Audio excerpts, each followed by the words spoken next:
This episode of the Helping Healing Humor podcast is brought to you by the Renewed Spirits event, an evening with Elizabeth Smart at the Marriott Conference Center in Florence, Alabama on September 28, 2021. You may remember that Elizabeth Smart was set to graduate middle school in 2002 when she was abducted from her home in Salt Lake City, Utah, and held captive by a husband and wife. She was chained to a tree in a campsite just miles from her home and endured atrocities. However, this was a rare horror story with a happy ending, as the clues led to her safe return less than a year after her disappearance. Elizabeth will be sharing her story of hope, healing, and never giving up.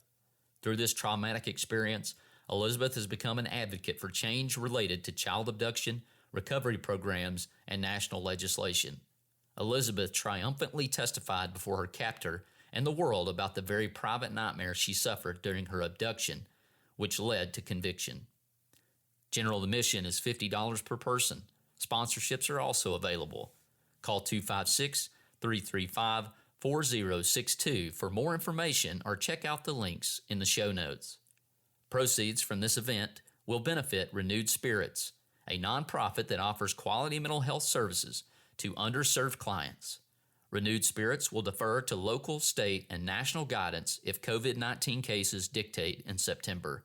We plan to be at half capacity, and masks will be required to attend the event. Welcome into the Helping Healing Humor podcast with Ben and Travis. We are thankful that you are with us today, and we are thankful to be joined once again with Will Mahan, Travis Creasy, and today we have as a guest on our show someone that is making Travis extremely happy in a Tennessee Volunteers shirt, and that is Mr. Danny Morris. And so we are thankful that Danny is here with us, and we can talk about him in just a few moments. But before we get started with that, Travis, Will, how has your week been this week?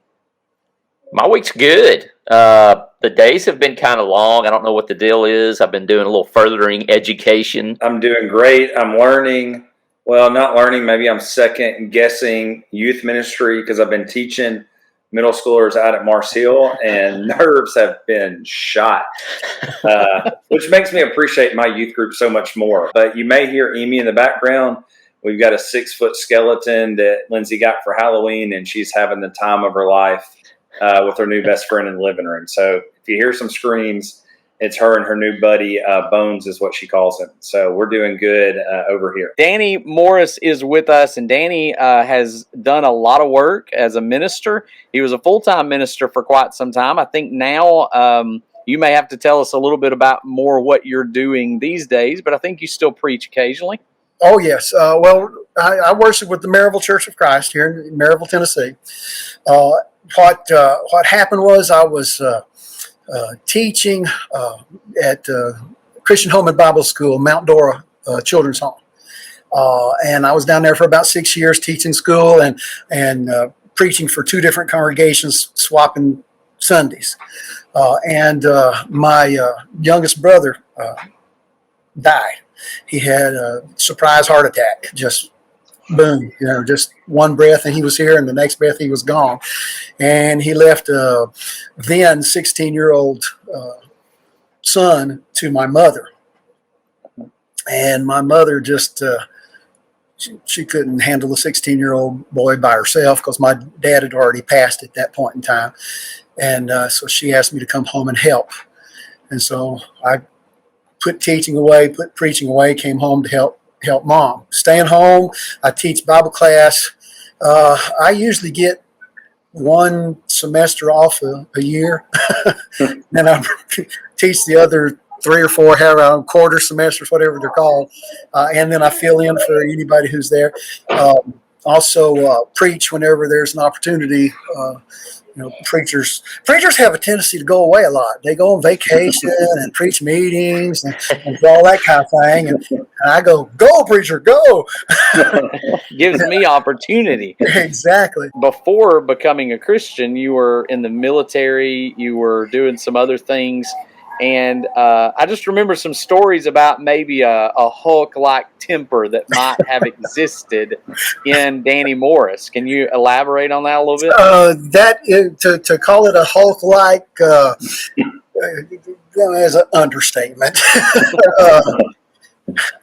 My go-to emotion for as long as I can remember has always been anger. And that's the first thing that wells up in me no matter what happens. When I heard Travis got sick, I got angry. I don't know if you remember, Travis, but when we saw you at over there in Pigeon Forge, I came up to you and I said, I didn't give you permission to get sick. I remember that. I haven't been sick since. And we'll have no more of that. From the time I was little, I remember that being my go-to emotion. So that makes it even more powerful when I actually get mad about something, when I actually lose my temper. I remember one that had to do with somebody scuffing up some floors around while you were in the military. Yes, sir. Yes, sir. We were fixing to have our big inspection, and we had black linoleum floors, and we had to spit shine those floors. I mean, mirror surface, and you could stand up and look down and see your face in the floor. That's how clear they were. And I had spruced my area up and I'd cleaned it up, and man, it was perfect. But everybody in the platoon had a different job to do, and they were supposed to go around making sure their particular job was exactly right. One guy's job was to make sure that the window was exactly a certain height. It had to be an ID card height in order for it to be accurate for the inspection.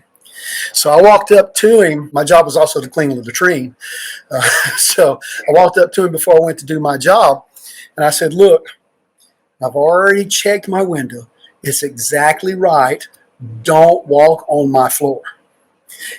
And I went and made it just as clear as possible. Went, cleared the latrine, came back to my area, and there were footprints all the way across my floor to the window where he was standing there checking the height of my window. I lost it. Plain and simple. I spun him around, grabbed him by the throat, and picked him up. And I had him by the throat, dangling his feet on the floor, just barely off the floor. His feet wouldn't touch the floor. I had him there, and I had my right arm cocked back, and I was going to hit him. If I had hit him, the back of his head would have smashed into the concrete wall. If I'd have hit him, it'd have killed him, or at least done some serious brain damage. So he grabbed hold of my bunk, and he's trying to wrestle himself away from me. The guy caught my arm right before it swung. So I'm doing like this, trying to hit the guy. Another guy's got this arm. He's trying to get it away from the guy's throat. And then my platoon leader was whispering in my ear, if you hit him, you'll kill him. Don't hit him. Whatever you do, don't hit him. And he's wiping sweat off his brow. He showed me the utmost respect after that, as did everybody else in the platoon for that matter.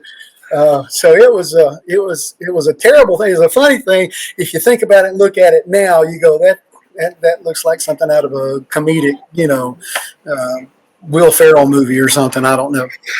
But it could have been a crossroads in your life, though. At that, oh yeah. I mean, if I'd have gone to prison. I'd still be there today. If I'd actually managed to hit him. It's interesting to me, Brother Danny. I was talking to Ben this afternoon at the office because we work together at the local congregation, and I said, "Well, tell me about our guest tonight. Tell me about Mr. Danny. Let me know." And his words were, "He's one of the most gentle men I've ever met." I would kind of like to hear how did Jesus come into your life? How did that moment start to progress to where now, some years later, Ben's going, hey, here's the most gentle, one of the most gentle men that you'll ever meet. It's not a very deep story. I met Miss Sherry, my bride, and Sherry was a member of the body of Christ, and I asked her to marry me, and for some reason she actually said yes. But the rule was by our preacher, whose name was Steve Riley. Steve Riley would not perform a wedding ceremony until he had marriage counseling first. And so I started going through marriage counseling with Steve, and in the process of marriage counseling, he started teaching me the gospel. Now, one of the triggers for my temper was always frustration.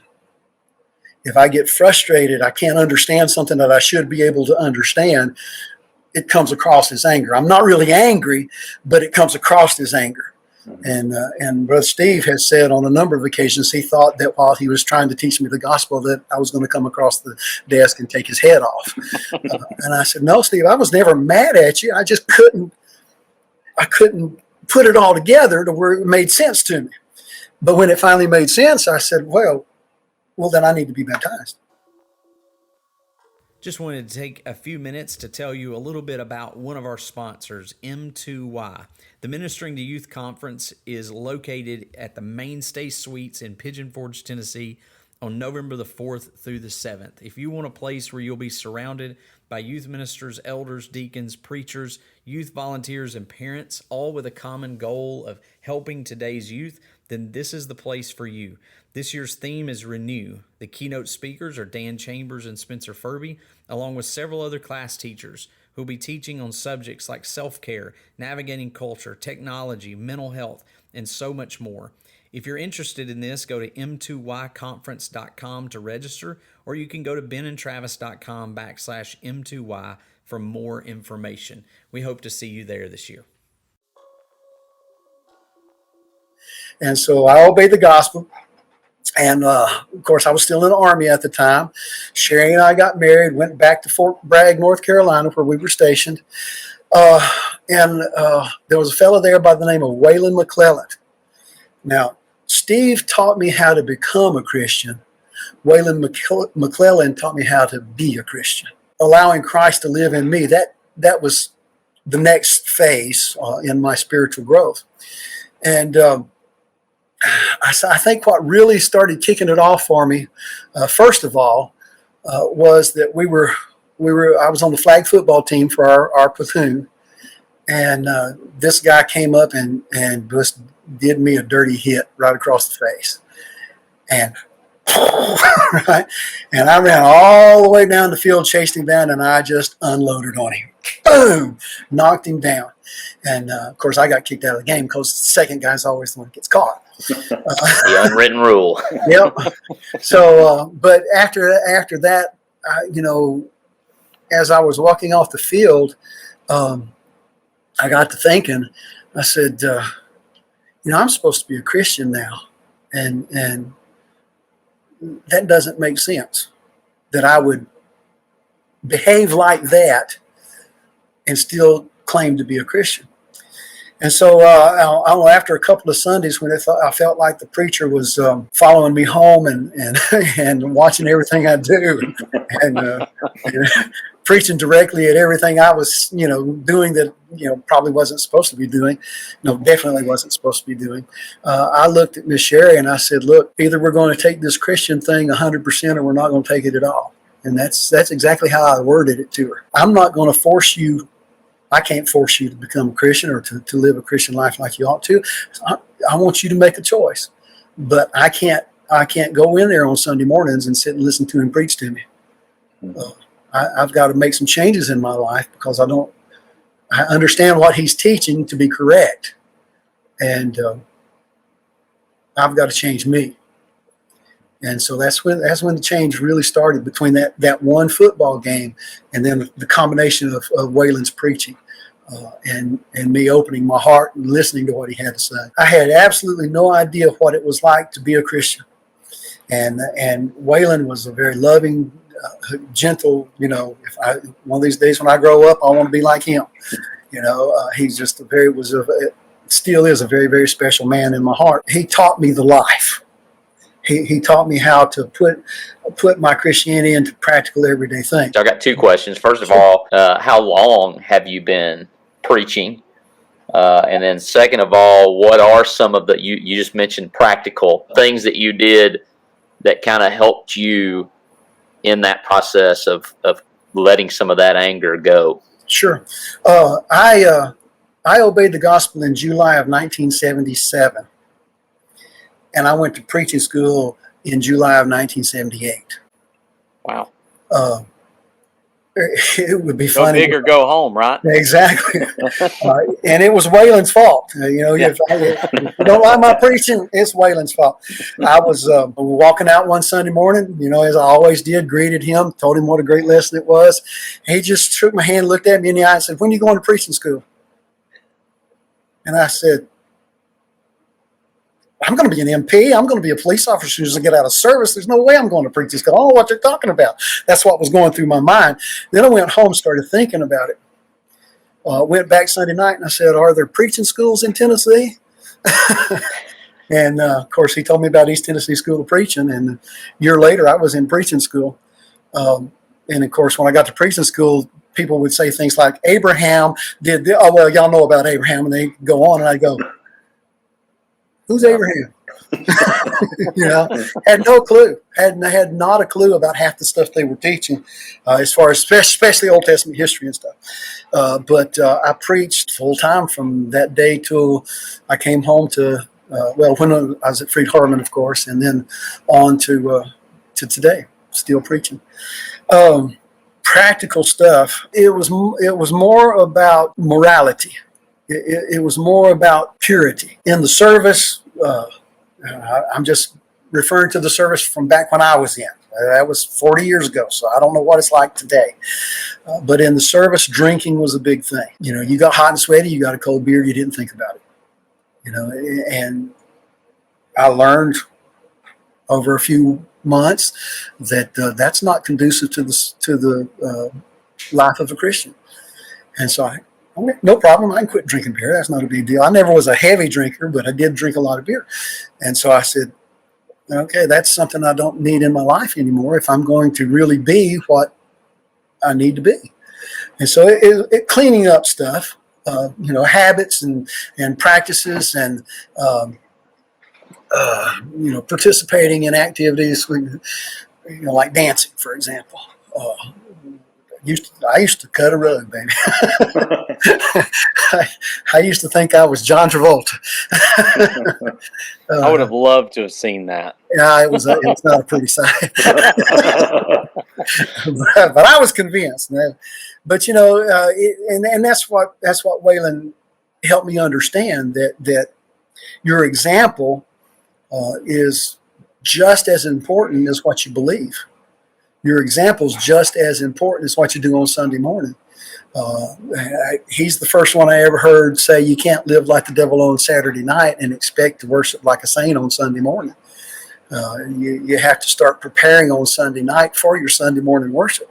Actually, you start preparing Sunday after worship. Yeah. I built up to that. I started on Saturday night, but I built up to it. I love that point about preparation. I think that oftentimes I like how that word is a great word for what you're talking about, because I think of Jesus when he comes off the Mount of Transfiguration. They're on this spiritual high, and the dad brings his son, and the disciples are unable to heal him. And after he heals them, they go to him and they go, "Well, why couldn't we do that?" And he mentions prayer and fasting, and those are all things that have to be done prior to the event. Yeah. That you guys weren't prepared because you weren't thinking about having to do things like this 3 days ago, 6 weeks ago, 6 months ago. And so we're preparing for those events when they come, and people, like you're saying, your example, that when they came to Jesus, they were like, "Man, how could you do that?" And we couldn't. Well, I mean, he's the Son of God, but he doesn't answer that way. He doesn't go, "Well, there's some things that I can do and you can't."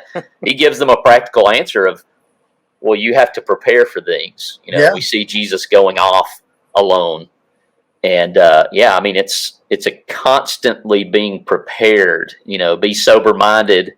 The devil goes around roaring like a lion seeking whom he may devour. We've got to be prepared for those things every day. And so exactly, whether it's counting 1 to 10, or some of the mental health tricks that Ben can give us for that, or if it's just simple, hey, I'm preparing now for tomorrow's battles when they come. Lonnie has said on many occasions about, and I've probably heard you say it too, Travis, you don't win football games necessarily on Friday nights. or on Saturdays. You win them during the summer. When you're doing the workouts and you're wanting to pass out because you've run so much, and you're dealing with the heat, and you're dealing with the weightlifting every morning and all those different things that you're doing.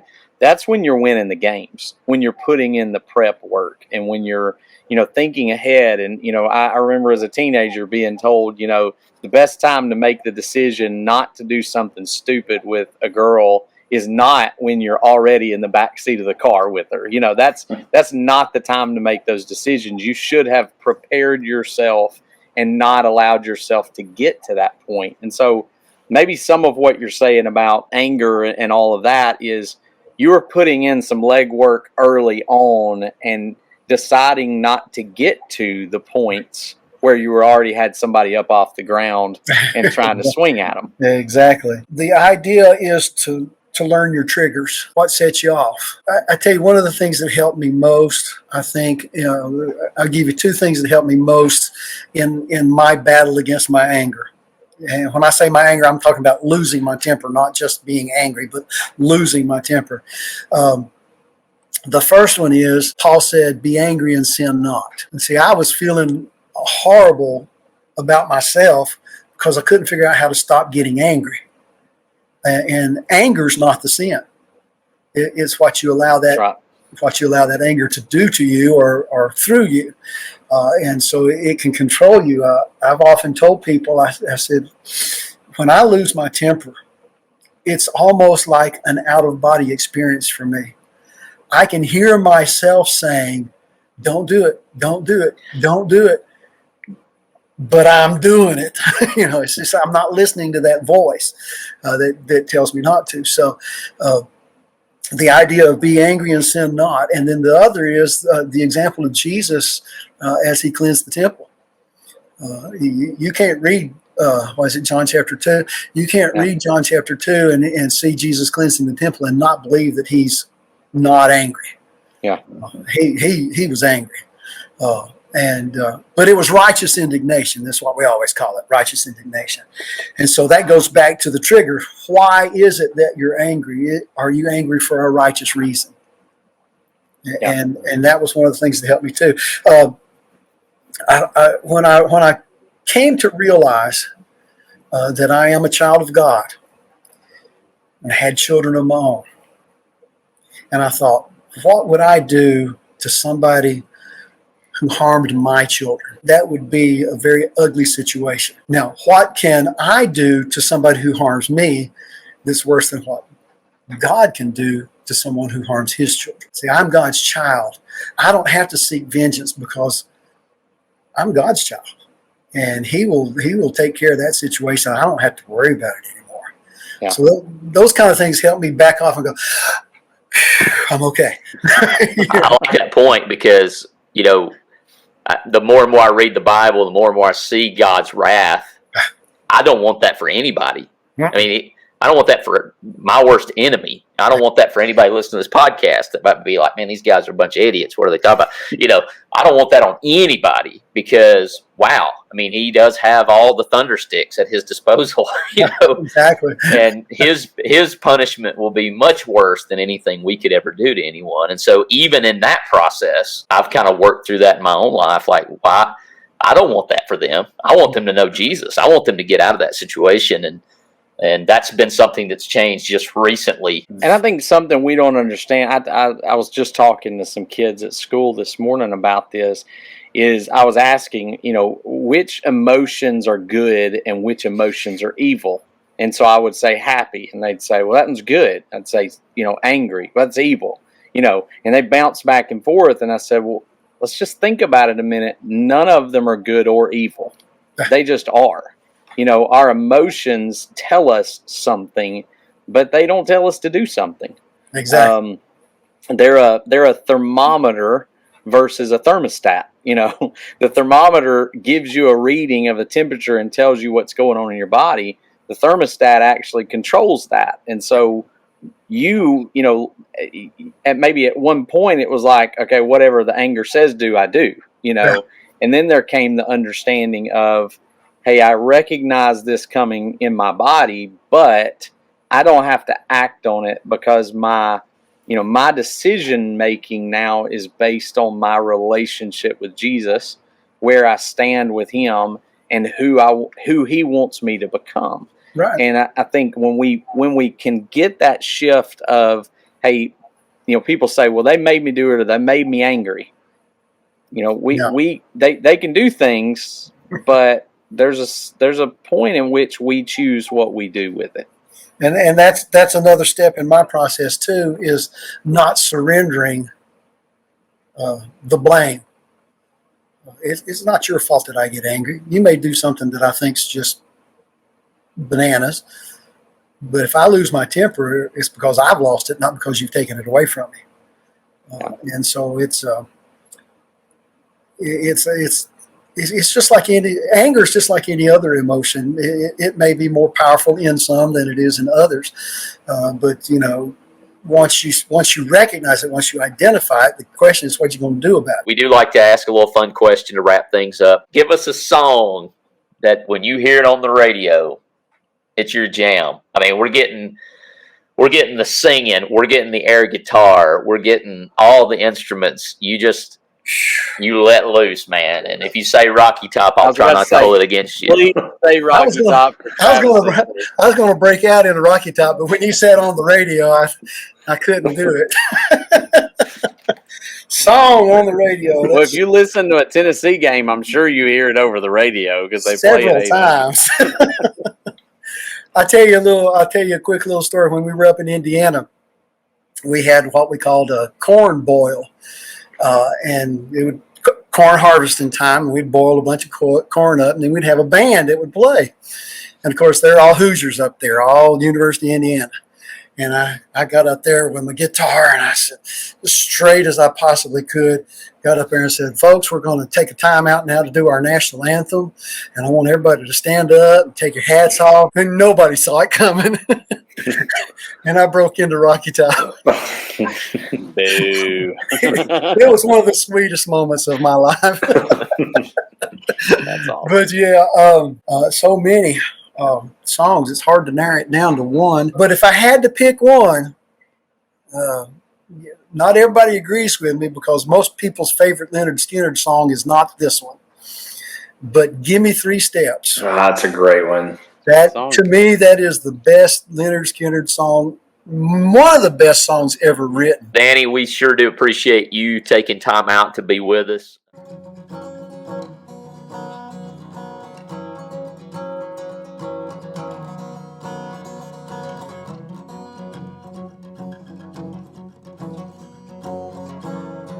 Thanks for being with us for this episode of the Helping Healing Humor podcast.